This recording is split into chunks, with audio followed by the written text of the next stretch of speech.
আলহামদুলিল্লাহ রাব্বিল আলামিন ওয়াল আখিবাতুল মুত্তাকিন ওয়াসসালাতু ওয়াসসালামু আলা আশরাফিল আমবিয়া ওয়া সাইয়্যিদুল মুরসালিন নবিয়িনা মুহাম্মদ ওয়া আলা আলিহি ওয়া আসহাবিহি আজমাইন।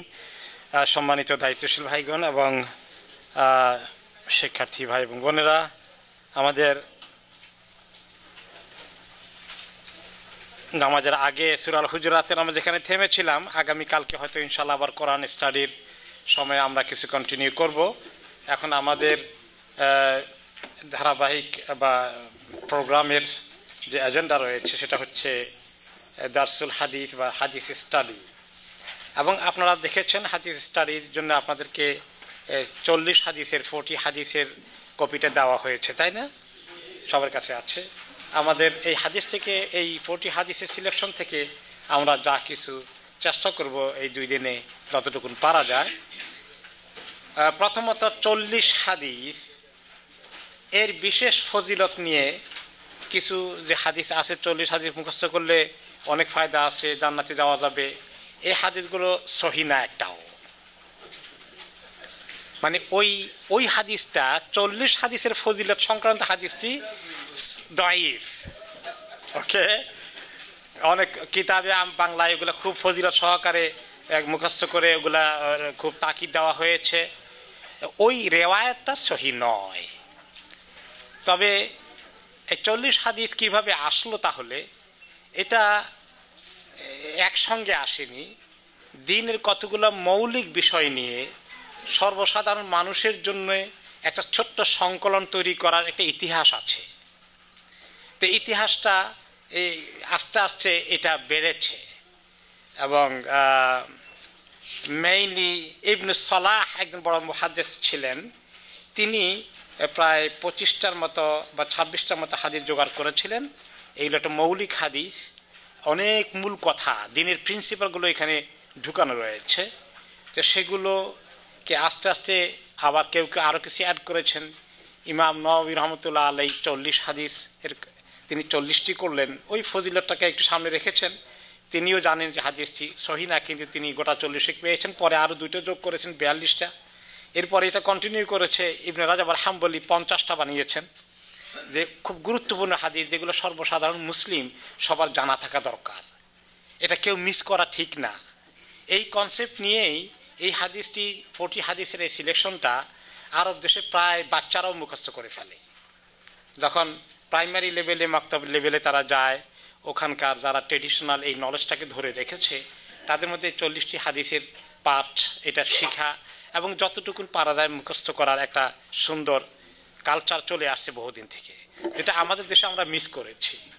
আমাদের অনেকেরই 2-4টা সূরা মুখস্থ আছে, কিছু আয়াত বিভিন্ন জায়গা থেকেও আছে, কিন্তু হাদিস মুখস্থের সংখ্যা আমাদের অত্যন্ত সীমিত, তাই না?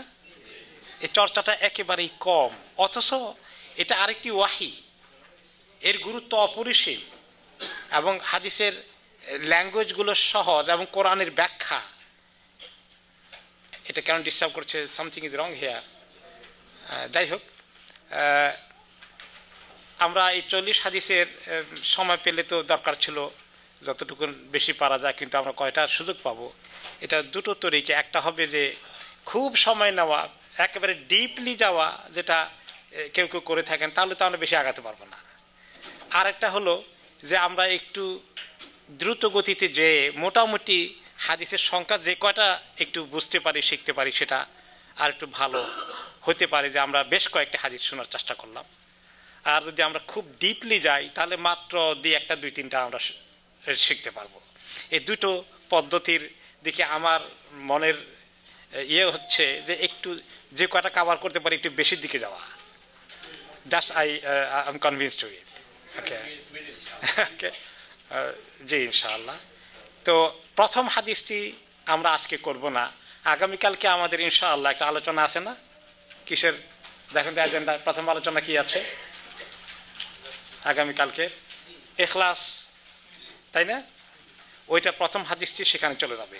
কাজে আমরা প্রথমটা নিচ্ছি না, এখন আজকে আমরা সেকেন্ড হাদিসটি নিব, আল হাদিস সানি, 2 নম্বর হাদিসটি, যেটা আমাদের অত্যন্ত পরিচিত। এই হাদিস থেকে আমরা একটু স্টাডি করবো এখন ইনশাআল্লাহ। দ্বিতীয় হাদিসটা বের করেন। আন উমর ইবনে খাত্তাব রাদিয়াল্লাহু আনহু قال ওমর ইবনে খাত্তাব রাদিয়াল্লাহু আনহু থেকে বর্ণিত, তিনি বলেছেন, বাইনামা নাহনু জুলুসুন, আমরা যখন কয়েকজন বা কিছু লোক বসা ছিলাম, ইনদা রাসূলিল্লাহ সাল্লাল্লাহু আলাইহি ওয়াসাল্লাম, রাসূলুল্লাহ সাল্লাল্লাহু আলাইহি ওয়াসাল্লামের সঙ্গে বসা ছিলাম আমরা কয়েকজন, যাতা ইয়াউমিন, একদিন, ইয তলা আলাইনা রাজুলুন, যে আমাদের সামনে এসে গেলেন একজন মানুষ, শাদীদু বিয়াদি সিয়াব, যার কাপড় ছিল অত্যন্ত সাদা ধবধবে, ধুব্র সাদা, শাদীদু সাওয়াদি শাআর, চুলের রং ছিল কালো কুচকুচে, লা ইউরা আলাইহি আসারুস সাফার, তার গায়ে বা তার উপর সফরের কোনো চিহ্ন খুঁজে পাওয়া যাচ্ছিল না, ওয়ালা ইয়ারিফুহু মিন্না আহাদ, অথচ আমাদের মধ্যে কেউ তাকে চিনেও না, হাত্তা জালাসা ইলান নবী সাল্লাল্লাহু আলাইহি ওয়াসাল্লাম। আপনারা ফলো করছেন? একটু আরবি শেখার কিন্তু আমার টার্গেট আছে আপনাদের এখানে, জাস্ট আমি লন্ডনে করি আর কি, কিতাব আমি বসাই দিই সবাইকে, আর একটু একটু একটু করে আরবি শেখার প্রক্রিয়ায়। হাত্তা জালাসা, এমনকি এতটুকুন যে বসে গেলেন তিনি, ইলান নবী সাল্লাল্লাহু আলাইহি ওয়াসাল্লাম, নবী করিম সাল্লাল্লাহু আলাইহি ওয়াসাল্লামের কাছে, একদম কাছে বসে গেলেন। ফাসনাদা রুকবাতাইহি ইলা রুকবাতাইহি, ওনার দুইটা হাঁটুর সঙ্গে একেবারে লাগিয়ে দিলেন, অলমোস্ট সামনাসামনি, ফেস টু ফেস, এরকম করে। ওয়াদা কাফাইহি আলা ফাখিদাইহি, আর তার হাত দুটো তার উরুর উপরে রাখলেন। ওকে, আমি শুধু শাব্দিক তর্জমাটা করছি, ব্যাখ্যা যাচ্ছি না এখন। ওয়াকাল, আর বললেন, ইয়া মুহাম্মদ আখবিরনি আনিল ইসলাম, হে মুহাম্মদ আমাকে ইসলাম সম্পর্কে বলেন, খবর দেন, জানান যে ইসলাম কি জিনিস।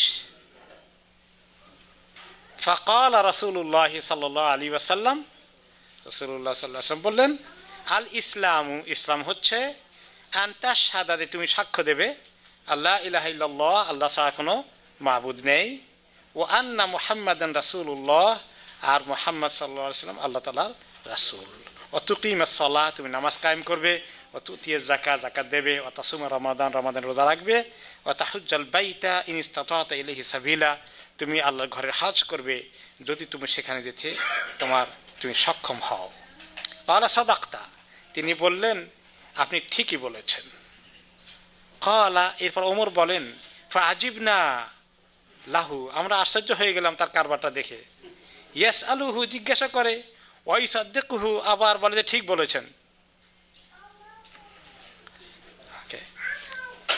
ক্বালা, তারপরে বললেন, ফাআখবিরনি আনিল ঈমান, আমাকে ঈমান সম্পর্কে বলুন।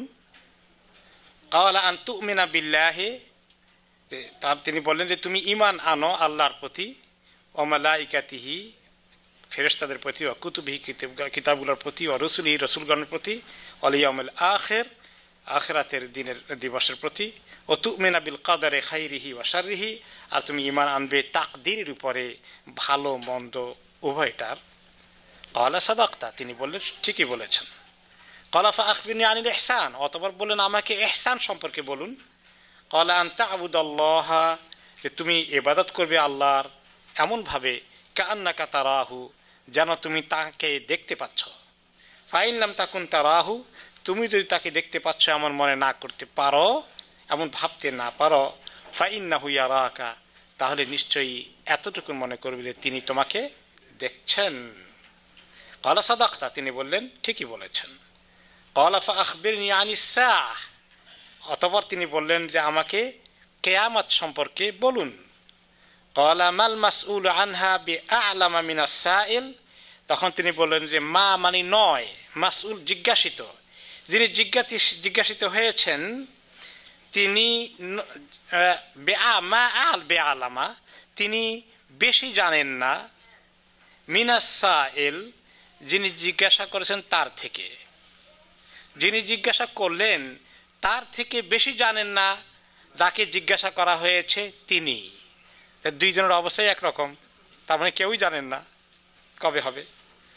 ক্বালা ফাআখবিরনি আন আমারাতিহা, এরপর তিনি বললেন আমাকে বলুন আমারাত মানে আলামাত, চিহ্ন সমূহ, লক্ষণ সমূহ কি হতে পারে এগুলো বলুন। ক্বালা আন তালিদাল আমাতু রাব্বাতাহা, তিনি বললেন যে কৃতদাসী তার মালিককে প্রসব করবে। ও আন তারাল হুফাত আল উরাত আল আলা, আর তুমি দেখতে পাবে হুফা যারা খালি পায়ে, পায়ে দেওয়ার মতো জুতা নেই, ওরা যারা নগ্ন মানে ভালো কাপড় পরার মতো কোনো কাপড় নেই, আল্লাহ আলা যারা ফকির, অন্যের উপর অন্যের দ্বারা চলে, এই রকম গরিব লোকগুলো কি হবে। এবং রেয়া আশা 4 নম্বর, যারা গরু ছাগল চড়ানোর রাখাল ছিল, এই লোকগুলো হঠাৎ করে ইয়াতাতাওয়ালুনা ফিল বুনিয়ান, তারা বড় বড় উঁচু ভবন নির্মাণ করার প্রতিযোগিতায় লিপ্ত হয়ে গেছে, স্কাই স্ক্রাপার বিল্ডিং এ লেগে গেছে। সুম্মান তালাকা, এরপর তিনি চলে গেলেন। ফালাবিসা মালিয়ান, রাসূলুল্লাহ সাল্লাল্লাহু আলাইহি ওয়াসাল্লাম লাবিসা থামলেন, কিছুক্ষণ থেমে থাকলেন, মালিয়ান একটুখানি। সুম্মা ক্বালা লি, অতঃপর আমাকে বললেন, লক্ষ্য করে নবী করিম সাল্লাল্লাহু আলাইহি ওয়াসাল্লাম কাকে বললেন? ওমর রাদিয়াল্লাহু আনহুকে। ইয়া ওমর আতাদরি মানিস সাইল, তুমি কি জানো এই প্রশ্নকারীকে? কুলতু আল্লাহু ওয়া রাসূলুহু আ'লাম, আল্লাহ এবং তার রাসূলই ভালো জানেন। ক্বাল হাযা জিবরিল আতাকুম ইউআল্লিমুকুম দীনাকুম, তিনি ছিলেন জিবরিল, এসেছেন তোমাদের দ্বীন শেখাতে। হাদিসটি সহিহ মুসলিমে। ওকে, এখন আসুন আমরা একটু ব্যাখ্যার দিকে যাই। সর্বপ্রথম যে লোকটা আসলেন, এই লোকটা গায়ের কাপড় কেমন ছিল? সাদা, খুব সাদা। তো তিনি তো কে, এখন তো পরিচয় পেয়েছেন লোকটাকে, জিবরাইল আলাইহিস সালাম। তিনি কিভাবে আসলেন? জিবরাইল আলাইহিস সালাম আপন পরিচয় দিয়ে আসছেন?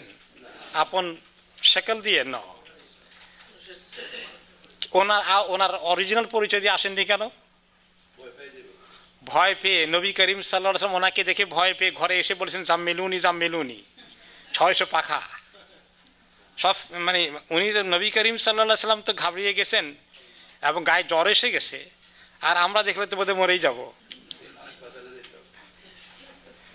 তো মানুষের পোশাক পরে বা মানুষের শেকল সুরত ধরে এসেছেন। তো সাদা কাপড় পরেছেন কেন? অন্য কোনো কালারফুল কাপড় পরলেন না? হ্যাঁ বলেন তো।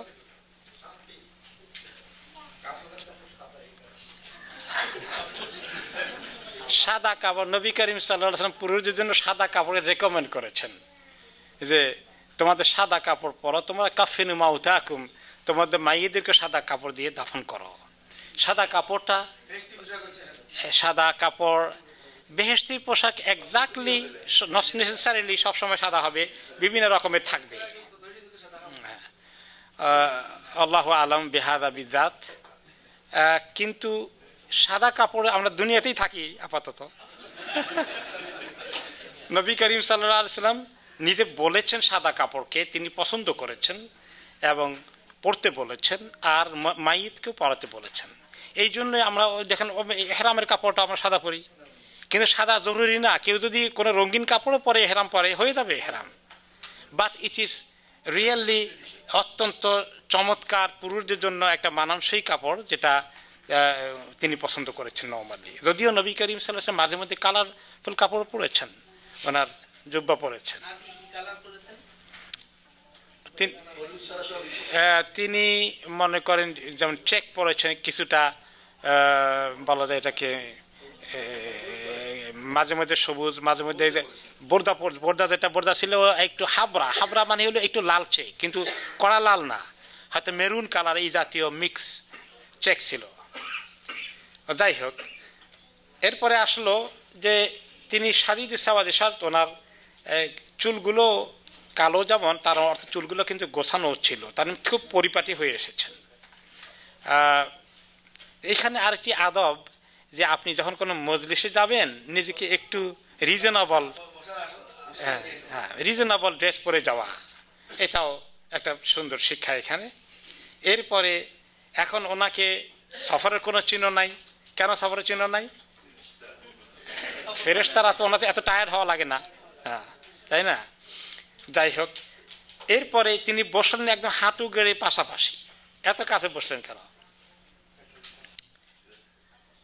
এটা এত এই যে নবী করিম সাল্লাল্লাহু আলাইহি ওয়াসাল্লামের সঙ্গ পাওয়া এবং ক্লোজনেস, অ্যাটেনশন, এই সব কিছু ওস্তাদের কাছে কিভাবে হাঁটু গেড়ে বসতে হবে। উনি তো এখন ওস্তাদের পজিশনে আছেন কে? রাসূলুল্লাহ সাল্লাল্লাহু আলাইহি ওয়াসাল্লাম। যদিও জিবরিল আলাইহিস সালামের শান অনেক আছে, কিন্তু রাসূলুল্লাহ সাল্লাল্লাহু আলাইহি ওয়াসাল্লামের কাছে তিনি এখন এসেছেন। তিনি ওনার ওস্তাদের শান রক্ষা করেই ওনাকে তিনি কথা বলেছেন, সেভাবে ব্যবহার করেছেন। আর নিজের হাত দুটো হাঁটুর উপরে রেখেছেন। এটা দ্বারা কি বোঝায়? আরো আদব এবং পোলাইটনেস, শিক্ষকের সঙ্গে মুরব্বীদের সঙ্গে কিভাবে আমরা ডিল করব, এগুলো তিনি শিখিয়েছেন। এরপরে যে ইয়েগুলো আসছে, ইসলামের মৌলিক বক্তব্যগুলো এসেছে, এগুলো তো আমাদের কাছে কি বক্তব্যটা ইসলাম প্রসঙ্গে আসলো বলেন তো? এটাকে আমরা এক কথায় কি বলি এখন? হ্যাঁ কি বলি? হ্যাঁ না ঠিক আছে, এটাকে এগুলো একটা পরিভাষা আছে না আমরা? হ্যাঁ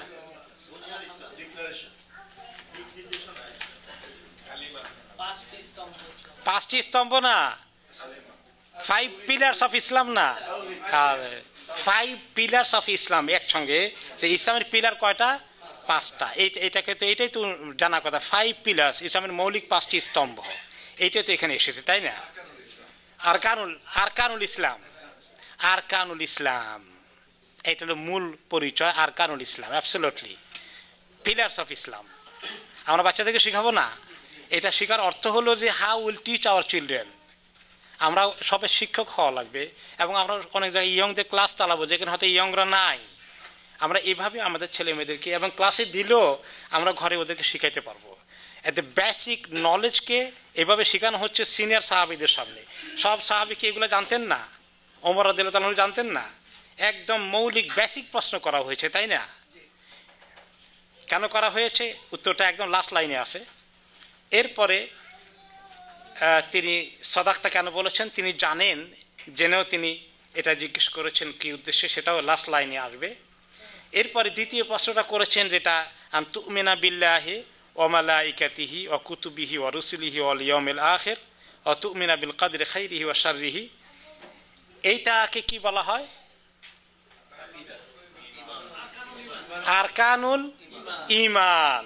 এই একটা টার্মিনোলজি মনে রাখতে হবে। পিলার্স অফ ইসলাম না, ঈমান। পিলার্স 5, এটা হলো 6 পিলার্স অফ ঈমান। আর্টিকেল অফ ফেইথ বা pillars of faith, pillars of believe, জি আর্টিকেলসও বলে কেউ। তাহলে একটা আরকানুল ঈমান, একটা আরকানুল ইসলাম, দুটার মধ্যে একটু খেয়াল রাখবেন, কাছাকাছি থাকলেও অনেক পার্থক্য আছে। তাহলে এখন এখানে হলো কয়টা পিলার পাওয়া গেছে এখানে দেখেন তো? কেউ বলেন 6টা, কেউ বলেন 7টা, রিওয়ায়াত মুখতালিফা। হ্যাঁ গনেন 6টা আছে। আর দেশে কটা পড়েছেন? কোনটা ঠিক? ওকে, আসলে 6টাই, 7টার দরকার নাই। 7 নম্বর কোনটা মিস হয়েছে এখানে বলেন তো? ওয়াল বাসি বাদাল মাউত, ওটা কোনটার মধ্যে ঢুকবে? আল ইয়াউমুল আখিরের মধ্যে ঢুকে যাবে। সিস্টাররা ফলো করছেন? আলহামদুলিল্লাহ। বাচ্চাদেরকে এগুলো শেখাতে হবে। তাহলে এগুলো হচ্ছে আরকানুল ঈমান, আগেরটা হয়েছে আরকানুল ইসলাম। ওকে, এরপরে আসলো এখন 3 নম্বর প্রশ্ন কি করেছে? ফাআখবিরনি আনিল ইহসান। ইহসানের উপরে আমরা পরবর্তী পর্যায়ে একটু পরে যাব, এখানে আমরা একটু সামান্য ব্যাখ্যার দিকে যাব। 1 নম্বর হচ্ছে এই হাদিসটি আযীমুন জিদ্দান, একটা বিশাল বড়, ইয়াশমালু আলা শারহি দ্বীন কুল্লিহি। এই হাদিসটা দ্বীনের প্রায় সব মৌলিক জিনিসকে নিয়ে এসেছে। ঈমান, ইসলাম, ইহসান, আখিরাত আখিরাত তো সব এর ভিতরে চলে আসছে। এরপরে শেষে এসেছে কি কিয়ামতের প্রসঙ্গ যেটা এসেছে। কিন্তু প্রথম তিনটা যে ইসলাম, ঈমান এবং ইহসান, দিনের সব কিছুকে কিন্তু শামিল করে ফেলেছে একদম অল্প কথার মধ্যে। আর এই জন্যই শেষের শব্দটা যে এতদিন সাহাবায়ে কেরাম যা শিখেছেন রাসূলুল্লাহ সাল্লাল্লাহু আলাইহি ওয়াসাল্লামের সাথে, ওমর রাদিয়াল্লাহু আনহু সহ সবার লেখাপড়াটাকে একটু রিভিশন করানো হলো, একদম সামারাইজ করা হয়ে গেল এবং ভালো করে যেখানে ঢুকিয়ে দেওয়া হলো যেন এই মৌলিক ফান্ডামেন্টাল জ্ঞানটা যেন কেউ মিস না করে। তাহলে এখানে আমরা একটা এডুকেশন সায়েন্সও পেলাম যে অনেক কিছু আলোচনা করি, কিন্তু মুদ্রা কথায় যদি আবার অনেক কিছু আলোচনা করতে গিয়ে আসলটা বড় বড় পয়েন্টগুলো আমরা ভুলে যাই, মেইন পয়েন্টগুলো হারিয়ে যায়, তাহলে মাঝে মধ্যে এরকম করে সামারাইজ করা লাগে, সামারি বের করা লাগে, কনক্লুশনের মধ্যে এভাবে একটু সবার মাথায় যেন এগুলো ঠিকমতো পৌঁছে যায়। আমরা যখন পড়াবো বাচ্চাদেরকে এটা খেয়াল রাখতে হবে। তো এটা একটা সুন্দর এডুকেশন সায়েন্সের দিক থেকেও গুরুত্বপূর্ণ একটা মেথোডোলজি এখানে পেলাম যে আতাকুম ইউআল্লিমকুম দীনাকুম, তিনি তোমাদের দিনকে শেখানোর জন্য। অথচ এগুলো কোনোটাই হয়তো বা নতুন না, হইতে পারে কিয়ামতের লক্ষণগুলো কিছু নতুন, সামান্য কিছু ছিল, কিন্তু মৌলিক কথাগুলো সাহাবারা এর আগে অবশ্যই চর্চা করেছেন, এমনকি আমলও করেছেন। এখন আমরা দেখি যে ইসলাম আর ঈমান এর মধ্যে পার্থক্য কি, কি পার্থক্য বোঝা গেল? আপনারা যতটুকুন লেখাপড়া করেছেন বা এই হাদিসের যতটুকুন শুনলেন, ইসলাম এবং ঈমান এই দুটোকে কিভাবে আপনি দেখেন, কিভাবে ব্যাখ্যা করবেন? ফাদাল হু আর দ্য হ্যান্ডস, দেখি একটু পিছনে যাই। জি মুরব্বী, আপনি একটু বলেন। হ্যাঁ,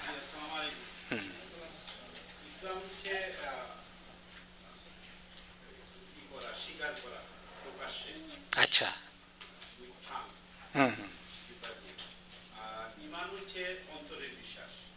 ভেরি গুড, আলহামদুলিল্লাহ, ঠিক আছে, খুব মুখতাসারভাবে চমৎকার ভাবে বলেছেন। জি মুরব্বী, আপনি? ঈমান হলো বীজ আর ইসলাম হলো বৃক্ষ। Good, make sense. জি ভাই?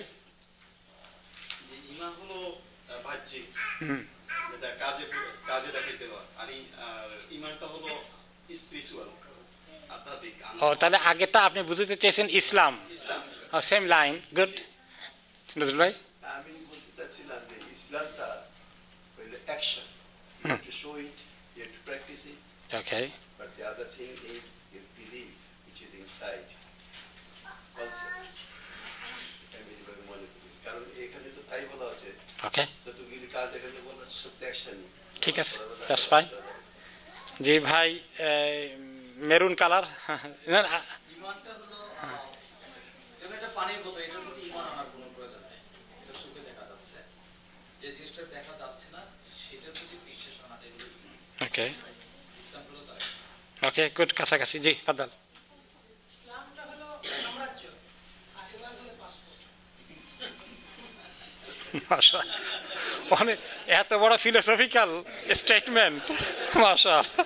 ওকে, হ্যাঁ, জি পিছনে জি ভাইয়া। আচ্ছা, ইসলাম হচ্ছে গাইডলাইন, হ্যাঁ, পথ নির্দেশিকা, আর ঈমান হচ্ছে তার বাস্তবায়ন। এটা অপোজিট হয়ে গেল। ইসলাম হচ্ছে গাইডলাইন, পথটা দেখাইলো, হ্যাঁ, যে কেউ অনুসরণ করতে পারে, কিন্তু ইসলাম পথটা দেখাইলো, ঈমানটা হচ্ছে বিশ্বাস এবং কর্ম, ওটাকে ফলো। কিছু আসছে আর কিছু একটু মিক্স আপ হয়ে গেছে। গুড, জি জি, আলহামদুলিল্লাহ, মোটামুটি আমার মনে হয় এসে গেছে। আপনারা যা বলেছেন প্রায় সবগুলোই অলমোস্ট রাইট হয়ে গেছে। আমরা একটু যাই শারহের মধ্যে, কমেন্ট্রিতে যেটা আসছে। রাইট,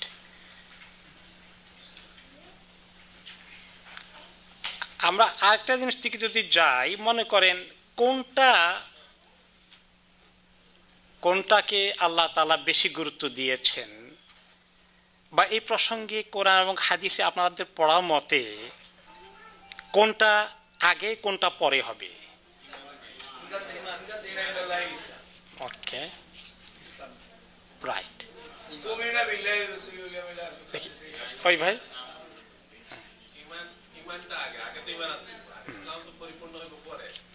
ওকে, তাহলে আমি একটা আয়াত বলি আপনাকে। ওকে, এখন দেখেন, ক্বালাতিল আরাবু আমান্না কুল লাম তুমিনু ওয়ালাকিন কুলু আসলামনা। বেদুইনরা এসে সূরা হুজুরাতে আমরা পড়বো ইনশাআল্লাহ। বেদুইনরা এসে কি বললো? যে আমরা ঈমান এনেছি। আল্লাহ তাআলা ওহী নাযিল করে বলছেন, তোমরা এখনো ঈমান আনো নাই, বলো যে আমরা ইসলাম কবুল করেছি। এখন কি বুঝলেন এখানে? ওকে, এখন এর অপোজিটে মেসেজ দিচ্ছে আরেকটি আয়াতে। ওকে, সেটা কি? ইয়া আইয়ুহাল্লাযীনা আমানুত্তাকুল্লাহা হাক্কা তুকাতিহি ওয়া লা তামুতুন্না ইল্লা ওয়া আনতুম মুসলিমুন। এখানে বলা হচ্ছে ঈমানদারগণ, আল্লাহকে ভয় করো ভয় করার মতো, আর ভালো মুসলিম না হয়ে মৃত্যুবরণ করো না। তার মানে মুসলিম তো ইসলাম থেকে, মানে ইসলামকে ভালো করে ফলো না করে মৃত্যুবরণ করো না। তাহলে এখানে দেখা গেল যে ঈমানটার তুলনায় ইসলামটা অনেক হাই। আর ওখানে দেখা গেল ঠিক অপোজিট সূরা আল হুজুরাতে, যে ঈমান নাই আর বলছে তোমরা এদুর বলো যে আমি ইসলাম কবুল করেছি, তোমাদের এখন ঈমান হয়নি। তাহলে অপোজিট মেসেজ। আসলে ইনফ্যাক্ট উভয় দিক থেকে দেখলে যে ঈমান, যে ভাইরা বলেছেন শুরু হয়েছে জেনুইন ঈমান, স্টার্টেড উইথ দ্য সিড, খুব অল্প দিয়ে শুরু হলো, তার বিশ্বাস হয়ে গেছে সিনসিয়ারলি, সে অ্যাকসেপ্ট করেছে ঈমান দিয়ে। এখন তার ভিতরে আস্তে আস্তে যখন ইসলামের আমলগুলো আসবে, তার ঈমানটা বড় হতে থাকবে। এই দিক থেকে আমরা এটা বুঝতে পারি, it is not contradictory, complementary. আর আদার সাইড থেকে যদি আসেন, ইসলাম কবুল করেছে, যেমন আহলু মক্কা, মক্কা বিজয়ের পরে ইসলাম কবুল করে ফেলল। এখন যে ইসলাম কবুল করলো, ইয়াদখুলুনা ফি দীনিল্লাহি আফওয়াজা, এদের ঈমান কি সবার ঠিক মতো হয়ে গেছে? হয়নি। দেখেন ওই দিক থেকে বোঝা গেল যে কিন্তু ইসলামটা দিয়ে সে কিছু ঈমান দিয়ে মোটামুটি কালিমা পড়ছে, এখন আস্তে আস্তে সুযোগ আছে, সে কি করবে? তার ঈমান অনেক হাই হয়ে যাবে। তো আল্লাহ তাআলা উভয় দিক থেকে, কেউ অনেক সময় এই ঈমান জাস্ট কবুল করেছে কিন্তু তার আপনার বা চেষ্টা করছে, কিন্তু তার ইসলামে ফুল সাবমিশন টু আল্লাহ এখনো হয়নি, তার আমল আখলাকে অনেক ত্রুটি আছে, কিন্তু মোটামুটি বিশ্বাসটা ঠিক আছে, বিশ্বাসটা সে ঠিকই করেছে, কিন্তু তার আমলের অনেক ত্রুটি আছে। এই ক্ষেত্রে বলা যায় যে ইয়া আইয়ুহাল্লাযীনা আমানু, মোটামুটি ঈমান তোমার আছে, খারাপ না, কিন্তু ওয়ালা তামুতুন্না ইল্লা ওয়া আনতুম মুসলিমুন, তোমার অনেক আমল বাড়াইতে হবে। আর যে আরব বেদুইনদের যেটা আসলো, সেটা মক্কা বিজয়ের সঙ্গে তুলনা করতে পারেন, যে তারা তখন ইয়াদখুলুনা ফি দীনিল্লাহি আফওয়াজা, ভালো করে বুঝেনি। এদের কিন্তু এখন ইসলামকে মেনে নিয়েছে, হয়তো নামাজও পড়ছে সবার সঙ্গে জামাতে, কিন্তু ওদের এখনো বাকি আছে, তাদের ঈমানটাকে ইমপ্রুভ করতে হবে। তো ব্যক্তির উপরে নির্ভর করে সে কোন ব্যাকগ্রাউন্ডে বা কোন ইয়েতে আসি, তার ঈমানটা আগে আসলো না তাকে ইসলামের মধ্যে ঢুকে গেল আগে। এরকম হয়েছে। ইকরামা ইবনে আবি জাহাল, আবু জাহালের ছেলে, সেতে এত বড় লিডার ছিল। আবু জাহাল তার বাবার মৃত্যুর পরে সে ছেড়ে দেয়নি, বরঞ্চ বাবার মৃত্যু প্রতিশোধ নেওয়ার জন্য সে লিড করেছে। যখন মক্কা বিজয় হয়ে গেল, সে বলল যে এই যে জমিন মুহাম্মদের হাতে গিয়েছে, এই জমিন আমি থাকবো না। সে চলে গেল কোথায়? জেদ্দায় চলে আসলো, সমুদ্র পাড়ি দিয়ে নৌকায় উঠে গেছে, যাচ্ছে, সে চলে যাবে হিজরত করে আবিসিনিয়ার দিকে। তার স্ত্রী ইসলাম কবুল করে ফেলেছে এবং জেনুইনলি কবুল করেছে। বলেছে, ইয়া রাসূলুল্লাহ, আমার স্বামী তো বড় লিডার, আপনার দুশমনি করেছে, আমি তাকে যদি ইসলামে নিয়ে আসি, আপনি তাকে নিরাপত্তা দেবেন? তিনি বলেছেন, দেবো, তুমি নিয়ে আসো। আর মহিলা দৌড় দিল জেদ্দার দিকে, গিয়ে তাকে ধরছে, দেখে তার নৌকা ছেড়ে দিয়েছে, চিৎকার করে আওয়াজ দিল, তুমি এদিকে আসো, আমি নিরাপত্তা নিয়ে এসেছি তোমার জন্য। সে বিশ্বাস করতে চায় না, সে এত দুশমনি করেছে আর তার ভিতরে এত ঘৃণা। এরপরে সে চলে আসলো, খুব কনভিন্স করার পরে এসে কালিমা শাহাদা পড়লো, পড়ার পরে তারপরে সে কি বলল, ইয়া রাসূলুল্লাহ, যে আমি যা কিছু করেছি আগে জাহেলিয়াতে, আমি তার কয়েক গুণ বাড়িয়ে সব শোধ করবো, ইয়া রাসূলুল্লাহ, আপনি দোয়া করেন। এবং সেই ইসলাম, আমি জাহেলিয়াতের জন্য যা করেছি, ইসলামের জন্য তার চেয়ে বেশি করব। এবং তাই করলো। তার এই যে তার ভিতরে আসলে একটু ঈমান আসলো, হ্যাঁ, এবং এই ঈমানটা এমন পর্যায়ে চলে আসলো, তারপরে সে ইয়ারমুকের ময়দানে যে কয়জন ও যে পানি খেতে পানি পানি করে চিৎকার করলো 6 জন, তার কাছে একজন, তার ভিতরে সে একজন, কোন লেভেলে পৌঁছে গিয়েছে। তো এরকম মক্কাদের ভিতরে অনেকে ইসলাম কবুল করেছিল প্রথমে, কিন্তু বুঝে সুঝে সারেনি, তাদের অবস্থাও তাই হয়েছে। তো উভয় দিক থেকেই কিন্তু আপনি একতরফা বিচার করলে হবে না যে ইমানটা খুব জরুরি, ইসলামটা মনে হয় যেন হালকা, এটা নয়, অথবা আদার ওয়ে নয়, ব্যক্তির উপরে সে কোন ডাইরেকশন থেকে আসলো। তার যদি এমনি ঢুকে যায় কিন্তু আস্তে আস্তে করে ইমান ইসলাম উভয়টা ইমপ্রুভ করতেছে, দেন তার ইসলাম প্রথমে হয়েছে, ইমান মজবুত হয় নাই, তার ইমান মজবুত করতে হবে। আর যে ব্যক্তি তার ইমান মোটামুটি আছে কিন্তু তার আমলে অলসতা আছে, দুর্বলতা আছে, আমলে ত্রুটি রয়েছে, তার সেটাকে ত্রুটিকে সারতে হবে। এদিক থেকে উভয়ের জন্যই 2 প্রকারের এই আয়াত কোরআনে পাকে আমরা দেখতে পাচ্ছি। যাই হোক, এখানে এটা নিয়ে স্কলাররা অনেক, আবার কেউ কেউ বলেছেন যে ইমান এবং ইসলাম একটা আরেকটা জায়গায় ব্যবহৃত হতে পারে, এবং কখনো ইমান বলতে কোরআনে ইসলামকেও ইনক্লুড করা হয়েছে, আর ইসলাম বলতে তখন ইমানকেও ইনক্লুড করা হয়েছে। একদম টোটাল পার্থক্য করার কোনো সুযোগ নাই, একটা আরেকটার সঙ্গে লেগে আছে, অ্যাবসলিউটলি তাই।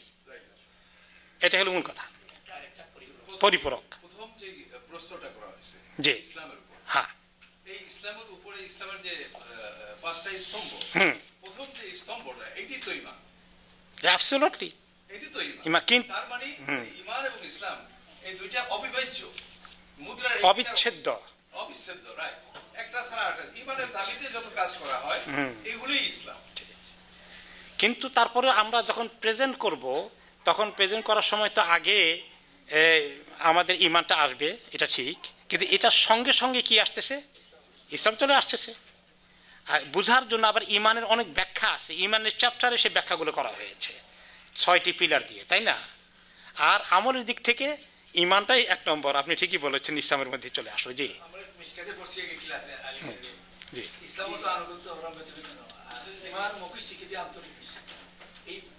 ইমানের সংজ্ঞা এক জিনিস, আর ইমান ইনক্লুড করে কি কি জিনিস আমরা সংজ্ঞায় যাই নাই, আমরা একটু শর্টকাট করেছি, সেটা তো হলো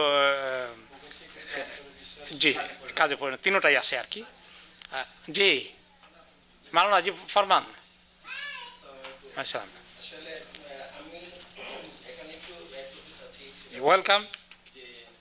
ইসলাম এবং ঈমান এই দুটোর ব্যাপারে যেটা সূরা হুজুরাতে এবং সূরা আরেকটা যেটা বলা হয়েছে হুজুরাত এবং সূরা আল ইমরান, এই দুটোর মাঝে পার্থক্য ইমাম মুসলিম যেটি বলেছেন, ইজা ইজতামা ইফতারাকা ওয়া ইজা ইফতারাকা ইজতামা।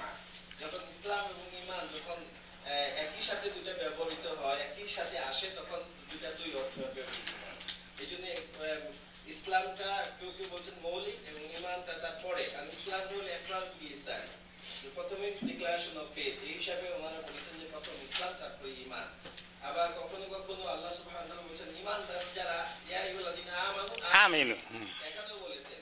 আর ওখানে যেটা সূরা হুজুরাতে যেটা বলেছেন, সেখানে যে তোমরা এখনো ঈমান তোমাদের অন্তরে প্রবেশ করেনি, এর অর্থ তাহলে ওখানে বোঝাচ্ছে যে ইসলামটা প্রাথমিক এবং ঈমানটা পরে। এই জন্য ইমাম মুসলিম যেটা বলেছেন, আমি যেটা জানি যে যখন ইসলাম এবং ঈমান একসাথে আসে তখন দুইটা দুই অর্থে ব্যবহৃত হয়। যেমন এখানে ইকরার বিল লিসান, তাসদীক বিল জিনান, আমালু বিল আরকান, এটাকে বোঝায় ইসলাম। জাযাকাল্লাহ খাইরান। আমরা যখন দুইটা আলাদা করেও আসে, একই সঙ্গে দুইটা আসে, বিপরীত, কত বিপরীত, আনসেপারেটেবল, সেপারেট করা আসলে ইন দ্য এন্ড ইম্পসিবল। জি, থ্যাংক ইউ, হয়ে গেল এটা। এখন আমরা আসি যে ইমানের এই যে 5টি বুনিয়াদ বলা হলো, এখন এগুলোর মধ্যে এছাড়া ইমান, নামাজ, যাকাত, সিয়াম, হাজ। এখন আমরা যে আরো তো গুরুত্বপূর্ণ কিছু আছে, বলেন তো কি কি আছে? আরো জিহাদ আছে, তারপর কি আছে? সূরা আসরের মধ্যে আর কি আছে? তাওয়াসাউ বিল হক, তাওয়াসাউ বিস সবর। এগুলা গেল কই, কি করা যায়? ওগুলা তুই কি আর কামতে হলো না, এখন কি করা যায়? ওগুলাকে কোথায় ফিট করা যায়? এখন আমরা এত কাজ করছি, এত কষ্ট করছি, সময় দিচ্ছি, এগুলা গেল কোথায়? জামাত, দাওয়া, এগুলা কিভাবে ফিট করা যায়?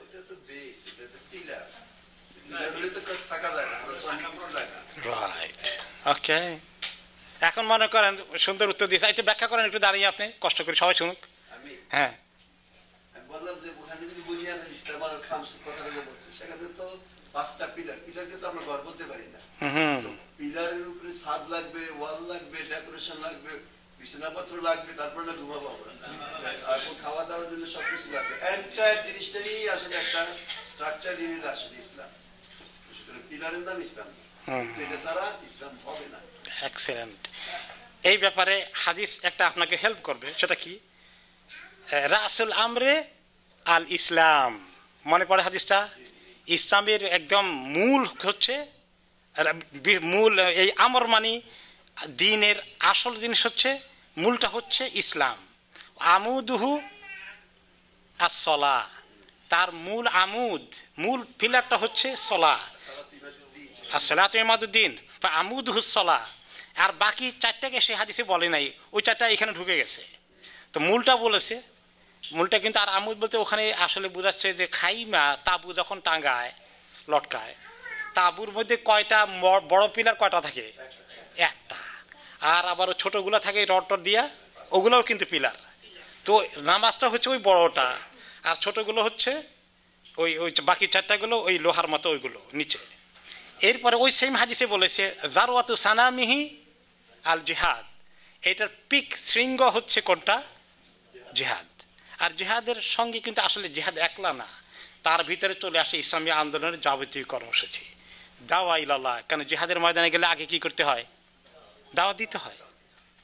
তো এইভাবে করে আমরা দেখতে পাচ্ছি যে অন্যান্য পিলারগুলোকে আউট করে দেওয়া হয়নি, এগুলোকে ফিট করা হয়েছে।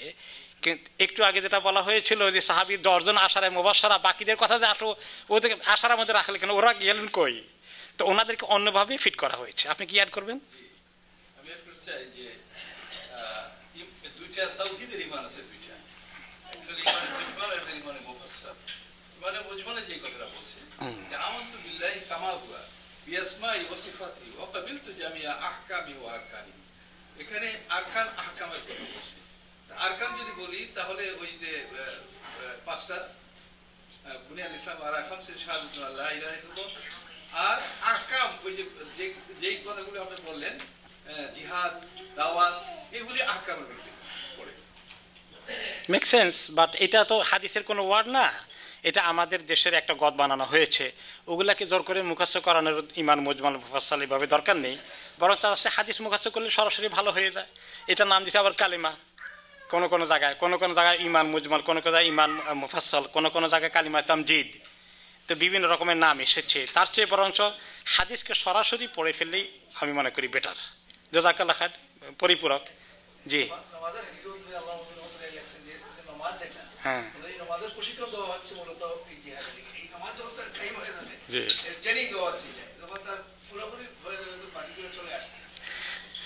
চমৎকার। তবে আমরা এই লাইনে এই সেন্টেন্সটা কোট করাটা আমি পছন্দ করব না, যে নামাজটা হচ্ছে বাকিটার জন্য জাস্ট প্রশিক্ষণ। এখানে এই স্টেটমেন্টটা আমি মনে করি উনি একজন মুজতাহিদ ছিলেন, বড় উঁচু মানের, ওনার জন্য মানানসই আছে, কিন্তু আমরা এটা কোট না করা ভালো হবে। 1 নম্বরে অনেকেই না বুঝে উনি হয়তো যে স্পিরিটে বলতে চেয়েছেন, উনি ওনার স্পিরিটটা বুঝবে না, বলবে দেখো নামাজটা ট্রেনিং বানাইছে আর এই জিহাদটাই আসল হয়ে গেছে। এরকম একটা মিসআন্ডারস্ট্যান্ডিং হয়ে যাওয়ার সম্ভাবনা আছে কিনা? আছে। হ্যাঁ, এই জন্য আমি এই লাইনটা, এই স্টেটমেন্টটাকে এভাবে কোট করা আমি পছন্দ করি না, বরং এটাকে হাদিসে বলেছে আমুদ, এটা একদম মূল পিলারটা। কাজে এটাকে কোনো রকম এমন কোনো স্টেটমেন্ট জোগাড় করা ঠিক না যেটা এটাকে একটুখানি হালকা করবে। তবে অবশ্যই নামাজের ফাংশন অনেক আছে। ইন্নাস সালাতা তানহা আনিল ফাহশাই ওয়াল মুনকার, অনেক কাজ করবে নামাজ আমাদেরকে, নামাজ আমাদেরকে ওই কাজে মোটিভেশন করবে, এটাও ঠিক, কিন্তু ওই সিম্পল স্টেটমেন্টের মধ্যে অ্যাভয়েড করা ভালো হবে। That is my opinion. আল্লাহু আ'লাম। ইমানের পরে আরও আছে ইমান সম্পর্কে, বলেন তো আর কি হাদিস আছে? অনেকগুলো বলছে ইমানের বিষয়, 5টা শুধু, 6টা শুধু না, বলেন তো দেখি। হ্যাঁ, আল ইম, বাস বাস না, আল ইমানু বিদউন ওয়া সিত্তুনা, কোন কোন হাদিসে আল ইমানু বিদউন ওয়া সাবউনা শুবা। ওখানে বলা হয়েছে ইমানের কয়টি? 60-এর বেশি অথবা 70-এর বেশি শাখা প্রশাখা রয়েছে। তাহলে বোঝা গেল যে এই যে মেইনগুলা ছাড়াও ইমানের অনেক কিছু আছে, সেগুলোকেও আর ওয়াইডার সেন্সে ব্যবহার করা হয়েছে। এরপরে আমরা আসি, একটা জিনিস হলো ওখানে, সেটা আপনি নিয়ে আসছেন অবশ্য, আমাদের দেশে এই আরকানুল ইমানগুলাকে যখন পড়ায়, ইমান মুজমাল বলেন আর ইমান মুফাসসাল বলেন, আমরা তো পড়ছি আমানতু বিল্লাহি কামা হুয়া বিআসমাই ওয়া সিফাতিহি, তারপরে ওইটার নাম কি, ইমানে মুফাসসাল যেটা পড়লাম, হ্যাঁ, এই যে এইগুলো পড়েছিলাম, আমরা পড়ে কি বুঝেছিলাম তখন বলেন তো দেখি? আচ্ছা, এখন এই জন্যই এই হাদিসটাকে এইভাবে পড়া আর এইভাবে বোঝানো, that is a scientific approach এবং আসল জিনিস। এই জিনিসটাকে আমাদের মাকতাবে সব জায়গায়, কোনো কোনো জায়গায় এখনো আমাদের ওই লাইনে কিন্তু মাকতাবগুলোর মধ্যে পড়ানো হচ্ছে, ঠিক কিনা? একদম ওই সেকেলে তরিকায়, এই তরিকায় মুখস্থ করানো হলো আরবিতে, তখন আমাদেরকে কোনোদিন ব্যাখ্যা করা হয়নি, এটার অর্থটা কি তাও জানি নাই। তো এই জন্য হোল ইসলামিক এডুকেশন অ্যাপ্রোচটা আমাদেরকে চেঞ্জ করতে হবে। জি, এই কলেমাগুলোর কমপ্লিট প্রত্যেকটা মুখস্থ না থাকলে আমাদের দেশীয় কিছু আমরা মনে করি যে ইসলামে কি শিখছো, প্রত্যেকটা কলেমা কি আসলে সরাসরি সব 5 কলেমা না, তাই না? 5 কলেমা, হ্যাঁ 5 কলেমা। আমার ওখানে একজন এই লোক ইসলাম কবুল করেছে, মিডিয়াতে বড় উঁচু লেভেলে চাকরি করে, সে বিয়ে করবে পাকিস্তানি এক মহিলাকে, সেও মোটামুটি মিডিয়া লাইনে অনেক অগ্রসর। আমাকে সহ নিয়ে এগুলো হাউস অফ পার্লামেন্টে বিয়ে হয়েছে, আমি তো সেখানে গিয়ে বেকুব হয়ে গেছি। ওই মেয়ের বাবা তাকে 5 কলেমা উর্দুতে পড়াচ্ছে। এই জামাইকে কয় 5 কলেমা না পড়লে কিসের মুসলমান হলো, আর তাও উর্দুতে পড়াচ্ছে সে। আর সে এরকম, আমি তো হস্তক্ষেপ করলে এখন উল্টাপাল্টা কিছু ঘটে যাবে, তো আমি শেষ পর্যন্ত তাকে অ্যালাউ করে ওই বেচারাকে বুঝাই দিলাম আর কি কিছু যা পারি। তো দিস ইজ দ্য মানে সিচুয়েশন। আশা করি আমরা এতদিনে ইসলামী আন্দোলনে এসে আলহামদুলিল্লাহ একটা জিনিস আল্লাহ শুকর আদায় করি, ইসলামী আন্দোলন তো আমাদেরকে অনেক খোরাক দিয়েছে, তাই না? এই মৌলিক জ্ঞান আমরা পেয়েছি আলহামদুলিল্লাহ, আল্লাহ শুকর। যারা এখনও এটা পায়নি তাদের দেখলে আমাদের দয়া হয় যে তারা কত ইসলামিক জ্ঞান চর্চা করছে, সময় নষ্ট করছে, কিন্তু মৌলিক জ্ঞানটাকে মিস করে ফেলছে। এবং বাচ্চাদেরকে শেখানোর জন্য, মক্তবে পাঠানোর জন্য চেষ্টা করছে, সময় দেওয়া হচ্ছে, কিন্তু ইট is not fruitful. So that is the approach we need to make. এরপর আমরা আসি, এই যে হাদিসের শেষ অংশ কোথায় আমরা থামলাম? 3 নম্বর পোরশন, মাল ইহসান ইয়ারহামুকাল্লাহ। ইহসানের মধ্যে আমরা এসেছি। ইহসানের কয়টা লেভেল এসেছে হাদিসের মধ্যে? 2টা লেভেল। প্রথম লেভেলটা কি? আমি আল্লাহকে দেখছি এরকম মনে করা। আমি কি আসলে দেখি? কিন্তু এমন ভাবা যে মনে দেখতে পাচ্ছি, আর তা না হলে আল্লাহ তাআলা আমাকে দেখতে পাচ্ছেন। 2টা। এখন বলেন এই 2টার মধ্যে পার্থক্য কি?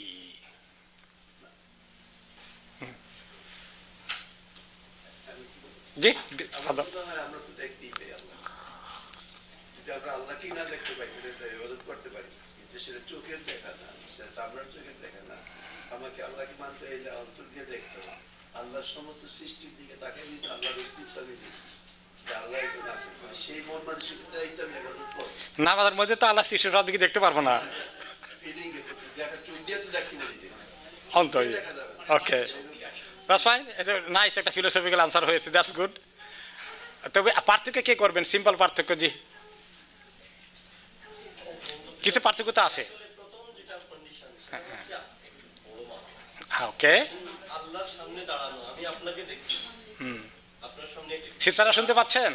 যে আমার চিন্তা চেতনা বা যে মানসিকতা হবে, আমি যদি আপনাকে না দেখে ফিল করি আপনি দেখতেছেন। যেমন মনে করেন আমি ব্যবসায় একটা উদাহরণ দিই, ব্যবসায় আমার দোকানে ক্যামেরা আছে, আমি তো ফোনে দেখতেছি দুজন কি করতেছি।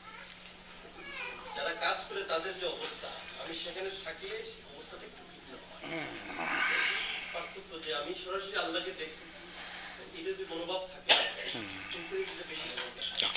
আর আমি মনে করি সেকেন্ডটাই কম হবে। Thank you. এটাই হলো মেইন কথা, মেইন পয়েন্ট এসে গেছে। আমরা সামনের দিকে চলে যাই।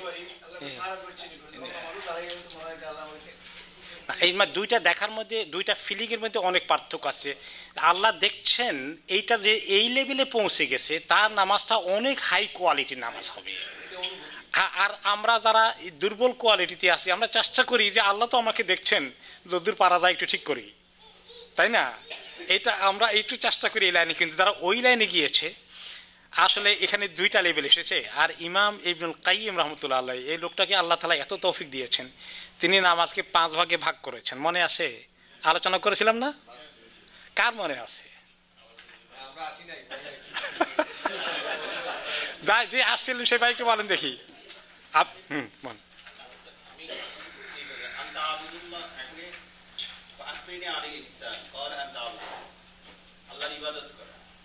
আল্লাহ ইবাদত করো,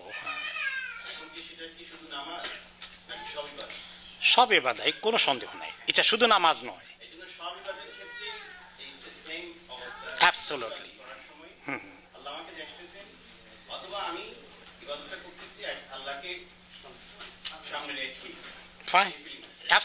সকলে কোরবানির সময়, হজের সময়, এভরিথিং। দিনই কাজ করছি, সময় দিচ্ছি, ইখলাস কি পরিমাণ আছে, এই সব ক্ষেত্রে এটা প্রযোজ্য। কিন্তু এটা নামাজ একটা জাস্ট একটা স্পেসিফিক এক্সাম্পল এসেছে আর কি, আর ওটা হলো হাইয়েস্ট এক্সাম্পল।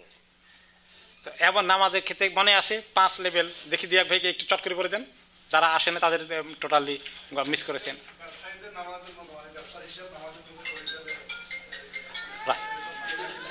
ইবনুল কাইয়িম এটা কার মনে আছে? Thank you. ইবনে কাইয়িম এটা কার মনে? জি জি, ডাক্তার সাহেব কি নাম জানি ভাই? ইসমাইল ভাই না? ওসমান ভাই। হ্যাঁ,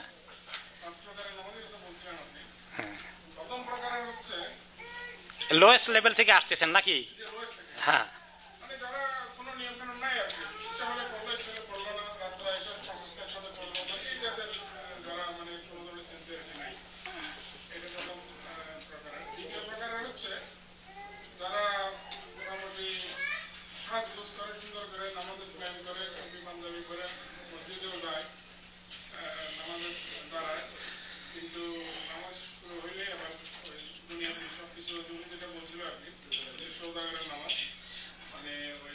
হিসাব নিকে সব চলে আসে। হ্যাঁ, ওকে। তৃতীয় পর্যায়ে হচ্ছে এরকমই মোটামুটি নামাজের জন্য সিনসিয়ার থাকে, এবং ওই যখন নামাজে দাঁড়ায় দুনিয়াবী চিন্তা যখন আসে তখন এটার বিরুদ্ধে ফাইট করতে থাকে আর কি, মানে জিহাদ করতে করতে মোটামুটি নামাজটা শেষ করে। তো আল্লাহ এদেরকে অ্যাপ্রিসিয়েট করেছেন, আপনি বলছিলেন। ওকে। তো এই আর নাম্বার 4 হচ্ছে মানে যারা ওই যে যারা মনে করে যে আল্লাহ আমাকে দেখতেছেন। এখন মনে করেন আমরা ইভেন বসের সামনে যদি আমরা দাঁড়াই, যে নমনীয় হয়ে আল্লাহ দেখতেছে এটা ভাবতে পারলে কিরকম নমনীয় আমরা হব, এটা। আর 5 নম্বরে হচ্ছে কি যারা আসলে আল্লাহকে দেখে। আপনাদের কাছে ক্লিয়ার হয়ে গেছে যারা মিস করেছেন? 1 নম্বর হলো যারা নামাজ পড়ে কিন্তু ওযুও ঠিক নাই, রুকু সেজদার মধ্যে আরকান টারকানও মিস করতেছে। এরকম নামাজি আছে কিনা বলেন? এইরকম নামাজির নামাজ কবুল হয়? ফাওয়াইলুল লিল মুসাল্লিন। নামাজ পড়ে বরং আরো শাস্তিও হবে। বলে নামাজ না পড়ে তাহলে ভালো কিনা? তাহলে শাস্তি আরো বেশি হবে। হ্যাঁ, এগুলো এর নিচে। তার এরপরের লেভেলটা হলো ওযু ঠিক আছে, আর কানা হাকামও রুকু সেজদাও ঠিক আছে, কিন্তু রুহের মধ্যে নামাজ নাই, হিসাব নিকার দুনিয়ার সমস্ত কল্পনা পরিকল্পনা চলতে থাকে, এভাবে নামাজ শেষ করে।